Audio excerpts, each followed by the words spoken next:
Welcome to season 2, episode 15 of the Bulls REKAP podcast. Happy New Year. I am Joe Cowley of the Chicago Sun-Times. You could read me at the Sun-Times. Follow me on Twitter, X, whatever you want to call it, at JCowleyHoops. It's been a mellow follow lately, but it'll get fired up soon and might get you fired up. So follow at your own discretion. So here, look, the good and the bad and the ugly right now of the Bulls, and we've got a plethora of all three. And since I am Mr. Positive, I'm going to start it off with good. The time of this taping is after the Boston game on Monday, January 5th. So we do have a sample size of the last week, and Modest Buchelis, welcome to the hype train that has been on him since the summer. He had a lot of ups and downs, but it finally feels like this is what he was supposed to look like. The last 5 games, 19.2 points per game, 6.2 rebounds per game, 3.2 assists per game. What I love, 7.4 3-point attempts per game. I mean, he's only shooting 33% from three. That will get better. But the fact that he is decisive, he is not second guessing, he is not thinking. These last 5 games have been, and first of all, you throw in dunk of the year candidate. If you haven't seen the dunk against Orlando and Jalen Suggs, please watch it. I don't know what rock you've been under, but look, I know Jalen Suggs really well. I coached against him in football many, many years ago. He is as competitive an SOB as there is out there. And if you watch the video, he sees Modest coming down, in basically a breakaway. It is just 2 guys. It is Suggs and it is Modest. And Suggs was, like I said, a hell of a football player. And you see him saying, okay, dude, we're going to dance. I'll meet you at the top floor. The problem was, Suggs' top floor is the 20th. Modest plays at the penthouse.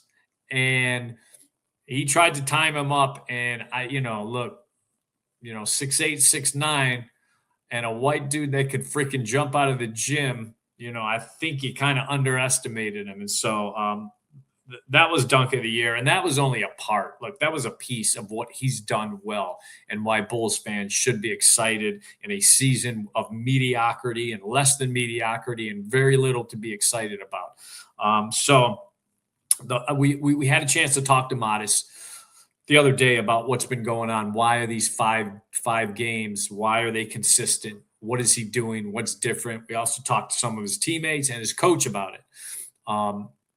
To a man, the overwhelming opinion is that he is decisive. He's not second guessing himself, but now he's not getting stuck on the bad plays. I mean, you can talk to Patrick Williams. This is year 6 for Patrick Williams, and he still gets stuck in the bad moments. So it's not an easy thing for all guys to get over and become immune to that. The great ones do. And I think Modest has a chance to be great because he wants to be great.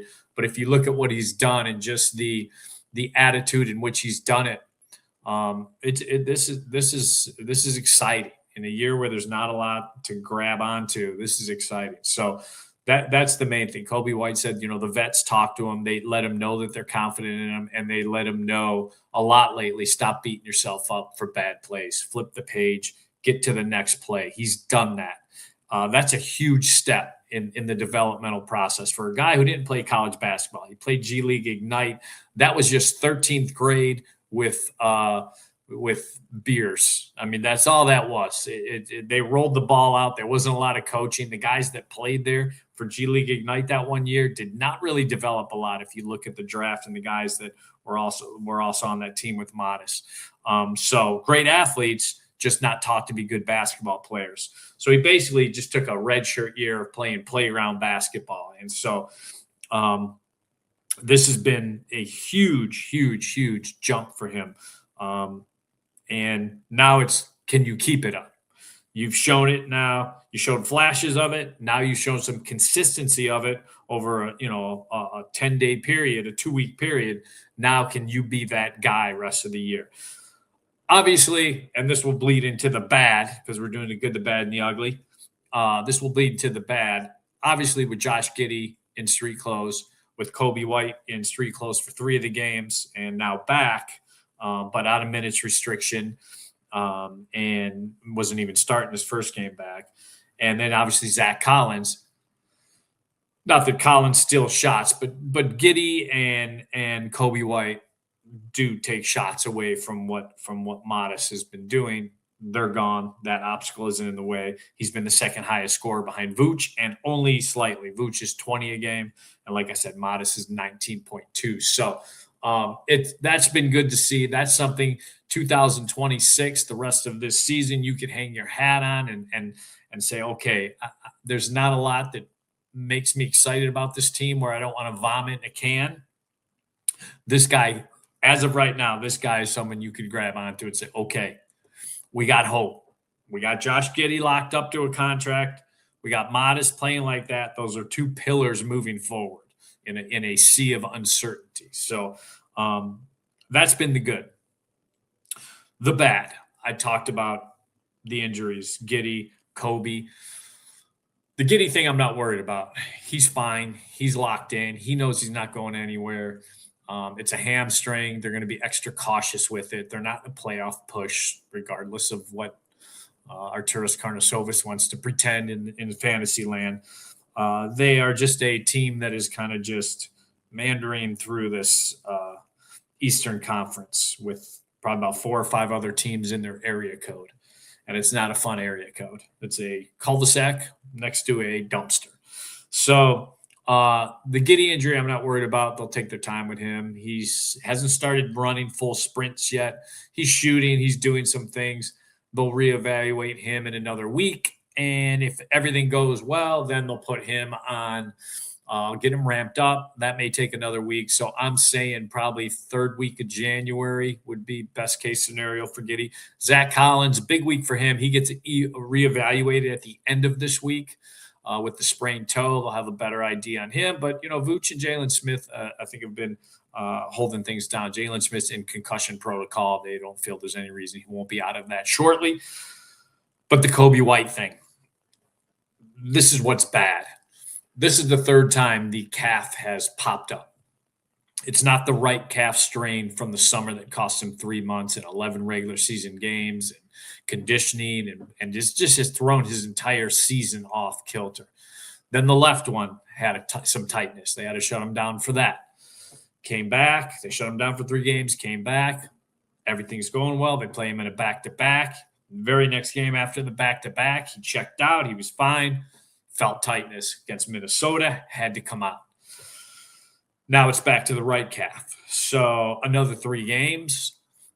As it looks right now, I would venture to say because they are searching for answers, the medical staff, when I say they, are searching to figure out what to do with this guy and talking to Kobe several times in the last couple days. He's not conditioned. He still hasn't found his rhythm. He says he'll figure it out. I said, well, how do you know you're going to figure it out? He said, because there's a resume that says I could figure it out. So I'm gonna take him by his word because if there's one dude you don't doubt, it's him. I've learned that the hard way. So I think he will figure it out, but when and on what team? This thing is, we are beginning of January. We are 1 month away from the NBA trade deadline. And they have to make a decision on a guy who is an unrestricted free agent, turned down a contract extension, bet on himself for this season, and is hell-bent on making it to July and going shopping and finally getting that big contract that's eluded him. So he's told that to teams that potentially asked about trading for him. Minnesota comes to mind. And are teams in such peril, or do teams see such an opening where he's a final piece that they'll say, we'll kick that can down the road, your contract future, be damned. Let's just get you here, get you playing, make sure you are healthy. Will that all come to fruition in a month? I mean, that's tough. The reality of the situation is the Bulls, if they do move him, will not get what they think they should get for him. They just won't. whether it's taking a bad contract back and a draft asset, or taking a player, a young player that is kind of not someone else's headache, but someone else's, we can part with this guy if we can get Kobe White because we think he's a piece. So that's the bad in all this. It is the calf problems are not only a problem for the Bulls, they're a big problem for Kobe White, because how do you want to present yourself? He's not a guy that's had injury history beyond the norm. So this is a guy that usually plays and plays hard. So it's a bad year for him to be dealing with calves. And the problem is, we've seen the last couple of years, calves have turned into Achilles, and Achilles have turned into season enders and surgery, and you reformatting and rebooting your entire career. So, that's where we're at with him, and that's why it's bad. It's not that he's injured. It's the timing of him being injured and what to do with him as the clock is ticking on this trade deadline. So that's the bad. The ugly, it's been confirmed. What is probably the worst kept secret the entire year: Atlanta is done with Trey Young. Thank goodness, because I've been done with Trey Young for years. I find his style of basketball very unserious. He is a defensive liability is too kind. He is as big a turnstile as there is. He still takes clown shots. He's not the only one. LaMelo Ball, unserious. Thank goodness for Con Knipple, like I always thought would be the adult in that room, and has Charlotte actually competing and raising the level of the other guys, whether it's Bridges or Miller or whoever. They look like a real NBA team instead of Chico, California, a ball brother running the show and just wanting to do squirrely, crazy things that everyone having to put up with it because his talent is so high and what he does is great. It's the Globetrotters. I mean, it's not real sustainable winning NBA basketball. Maybe LaMelo Ball kind of gets in line here. Had a chance to see him the other night. Didn't feel like he was. They won. The Hornets beat the Bulls, but I don't think it was because of LaMelo Ball. So the trade buzz around, especially around unserious basketball players like Trey Young, has started. So I know what you're saying. This is a Bulls podcast. Who cares about Trey Young? You should care, because there's a domino effect possibly that could come from this. Say Trey Young, say Milwaukee is the one place that wants Trey Young, or Washington for some reason is a rumor. I think Mark Stein reported that. Don't understand why they would be, but Washington, just when you think they're smart and they have a plan, they do stupid stuff. So if it's a three-way and the Bulls jump in it, do not ignore the name Zachary Ricochet. He was the number one pick for the Hawks. He flashed a couple times last year. I think he had a 30-point game. He has fallen kind of out of favor with the emergence of some other guys. His minutes in the rotation have been cut down. He kind of seems like he's not Josh Giddy, because Giddy had been there a couple of years at OKC, and then in the playoff push, they realized, hey, this guy can't play defense. He doesn't fit in what we want to do to become a championship-level team. The Hawks are not there. Ricochet is not there. But what he is, he's someone else's young, talented piece that hasn't worked out.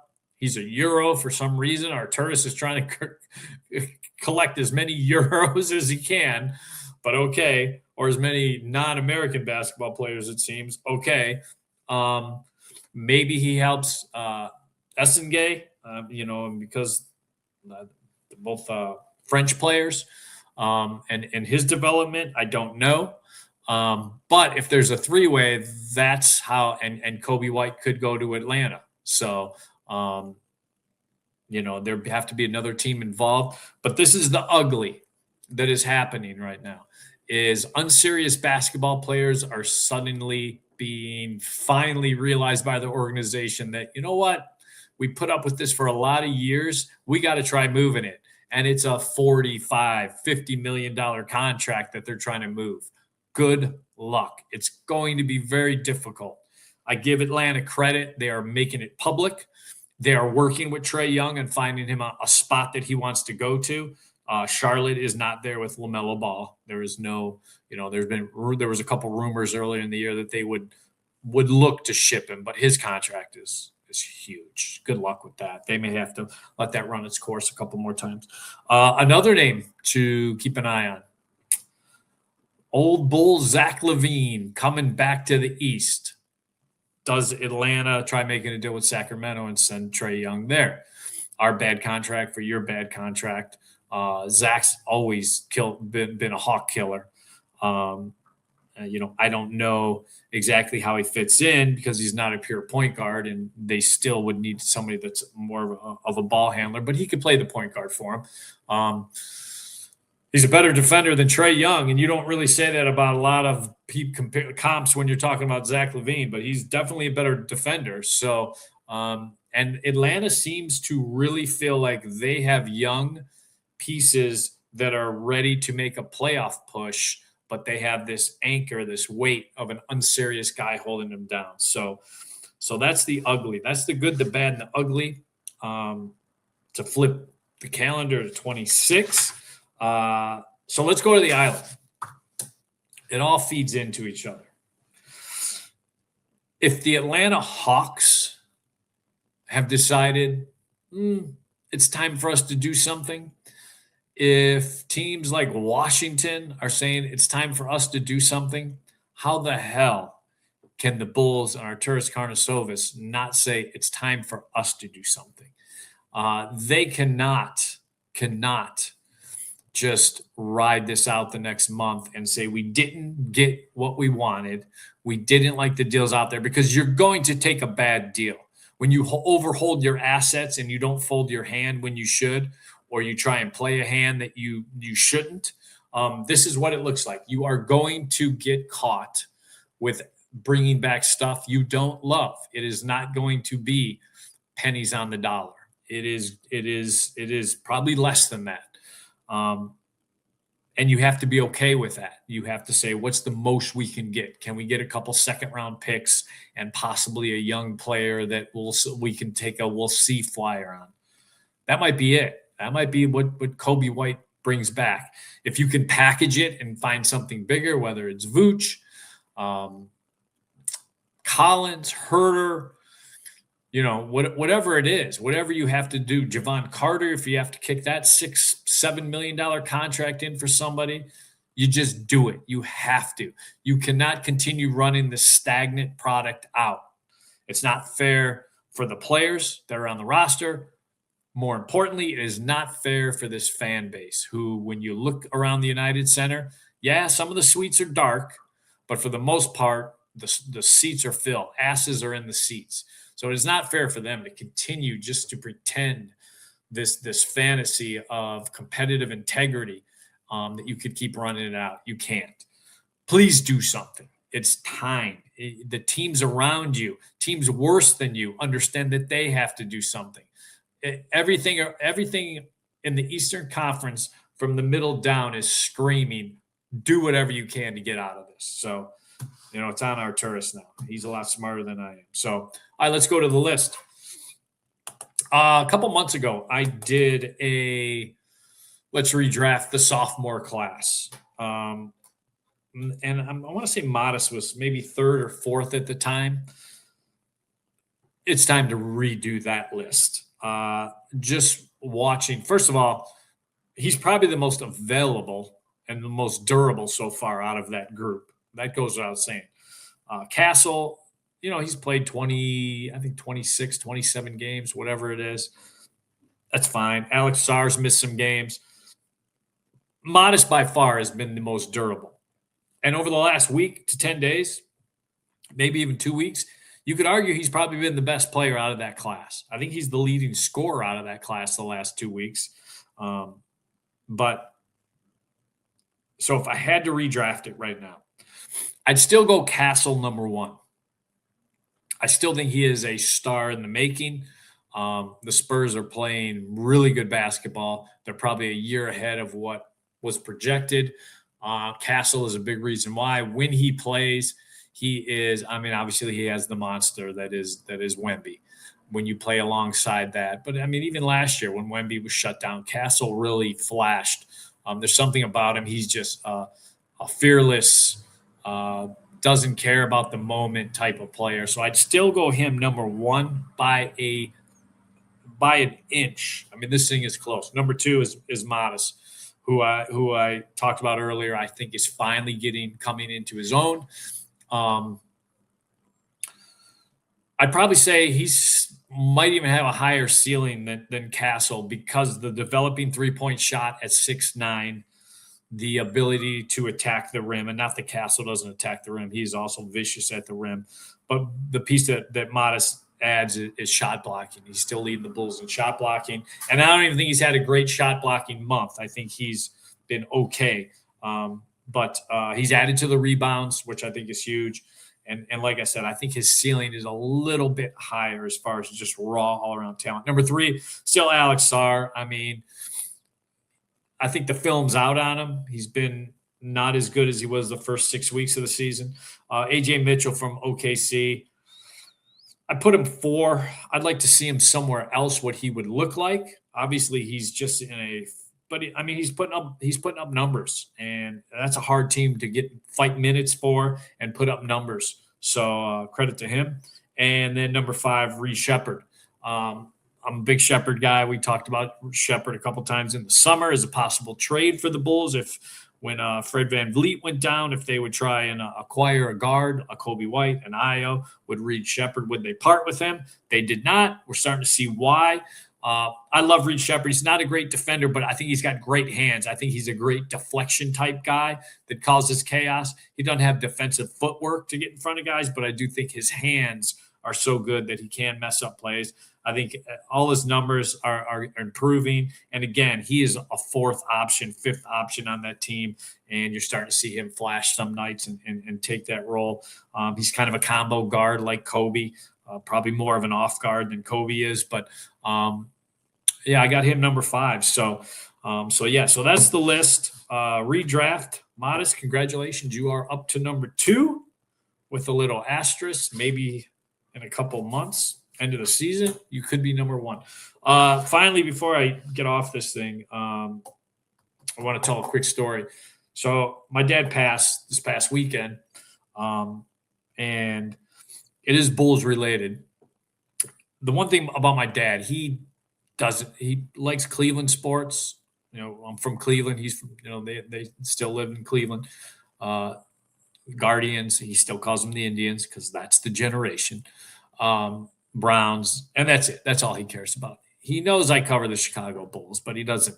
If I asked him how the Bulls are, he just boxing is his number 1 sport. UFC, violent sports. That's just how he was raised. So I want to say this about 10, 12 years ago. Brought him. He was visiting Chicago, and and this is when the Bulls were at the Berto. Tibs is the coach. And anyone that knows Tom Thibodeau, he comes across as surly. He's not. Once you get to know him, I mean, the guy's a sweetheart, but you would never equate sweetheart and Tibs in the same line. But just trust me on that, he is. So anyway, I bring my dad to the practice facility. The Bulls are practicing that day, and you have to tell my dad, hey, you got to stay in the media room. Otherwise, he'll just wander around. He doesn't care. He's unapologetically himself, doesn't give a damn what people think about him. So I'm like, you got to stay here in this media room. Anyone that's been at the old Berto, the media room was kind of like a little closet off the court. And so we go into the court and we're interviewing Tibs, and I don't remember the players. It was me, Casey Johnson. I don't remember who else was on the beat at the time. Maybe Vince Goodwill. And unbeknownst to me, Tim Hallam, the old public relations director, goes into the media room, starts talking to my dad. Tim, salt of the earth, great guy.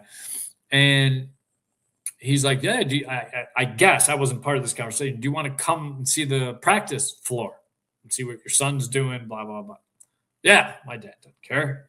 Goes out there.